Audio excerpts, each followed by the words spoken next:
Et salut les développeurs, aujourd'hui c'est la première vidéo de la chaîne et pour commencer on va apprendre à créer sa propre colorisation syntaxique. Alors la colorisation syntaxique ça peut vous servir par exemple si vous voulez créer un éditeur de code ou un environnement de développement. Alors on va commencer, donc on va créer un nouveau projet donc de type application Windows Form. Donc vous le nommez comme vous le souhaitez, puis on clique sur OK. Voilà. Alors premièrement on va avoir besoin d'un script. Donc ce script il s'appelle le Rich Script. Alors ce script, je vais vous le mettre sur Pasterbin, puis je vous mettrai le lien dans la description. Alors, on va commencer. On va aller dans l'onglet Projet, puis on va ajouter une classe. Alors cette classe, on va l'appeler Rich Script. Alors, Rich avec une majuscule et Script avec une majuscule. Puis on clique sur Ajouter. Alors on va tout supprimer. Puis ensuite, on va sélectionner tout le texte, aller sur le lien dans la description, sélectionner tout le code, puis on colle tout ici. Voilà, donc on enregistre. Alors, donc on va aller dans form1.vb, donc le design. Je l'agrandis. Ensuite, on va aller chercher une rich text box. Voilà. Donc on ajoute une rich text box. Alors, je vais l'étendre, puis je vais la renommer. Alors pour ça, on clique dessus, on va dans les propriétés, dans la propriété name, et là, on va marquer my rich text box. Voilà. Ensuite, on double-clique sur la forme. Et d'abord, en dessous public classe forme 1, donc en dessous la classe, on va déclarer une variable, donc la variable du rich script. Et donc cette variable, ça va être dim, donc tiré du 8, rich script, as, rich script. Voilà. Ensuite, donc dans l'événement forme 1 load, on va commencer par une condition. Donc la condition, ça sera si le script n'est pas déjà alloué, on ferme l'instance du rich script. Donc pour cela, on va mettre si, donc if. On va mettre notre variable, donc tiré du 8 rich script. Donc si rich script is not, n'est pas, is not nothing, noté, alloué. Donc is not nothing, then, donc la conclusion. Alors, donc notre variable rich script point disposed, donc l'alloué. Donc ensuite deux parenthèses. Ensuite, on va initialiser une instance, donc ça va permettre d'enrichir un rich text box, donc notre rich text box, my rich text box, en rich script. En gros, c'est apporter les modifications que permet notre rich script à notre rich text box. Donc, on code, on écrit donc notre variable à la ligne, enfin rich script.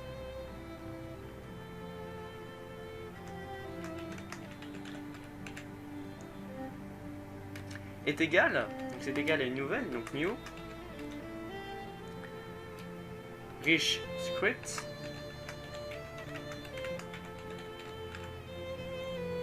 entre parenthèses, donc la nôtre, my, donc notre rich text box, my rich text box.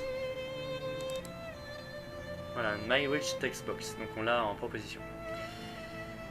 Donc virgule, color.white, ça va être le fond, donc le fond de la rich text box, virgule, color.black,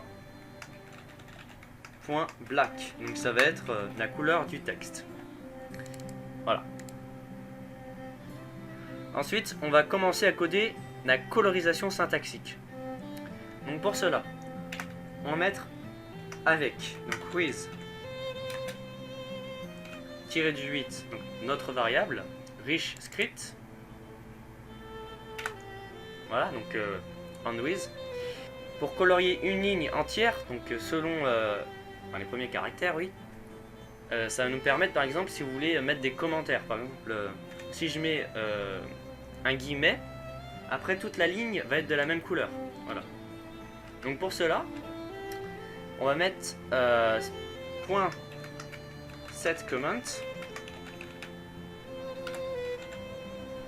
Voilà.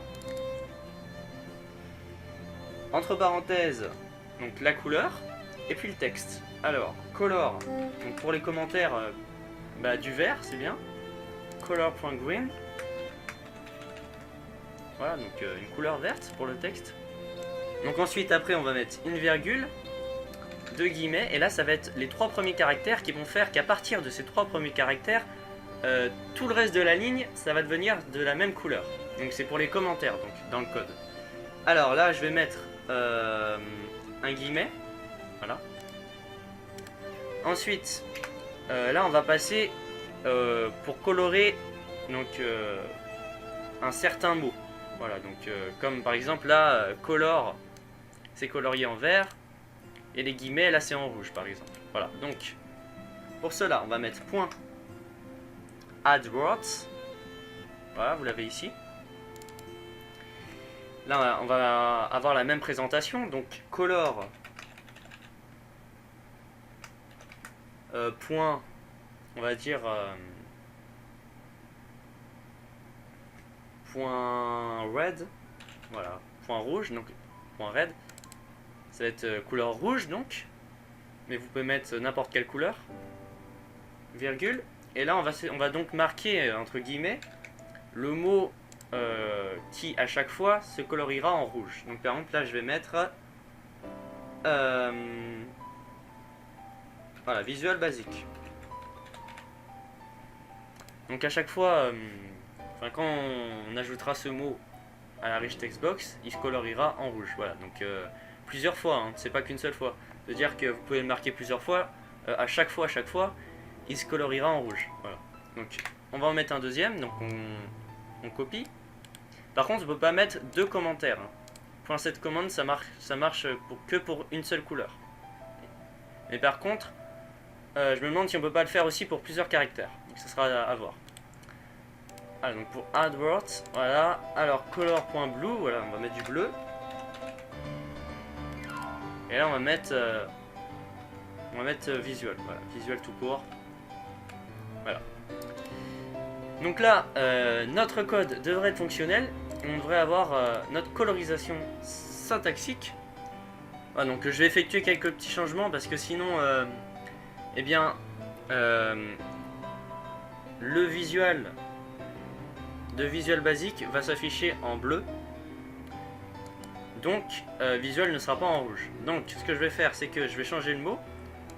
Donc visual, je vais le transformer en bonjour. Voilà. Ça, il n'y aura pas de problème.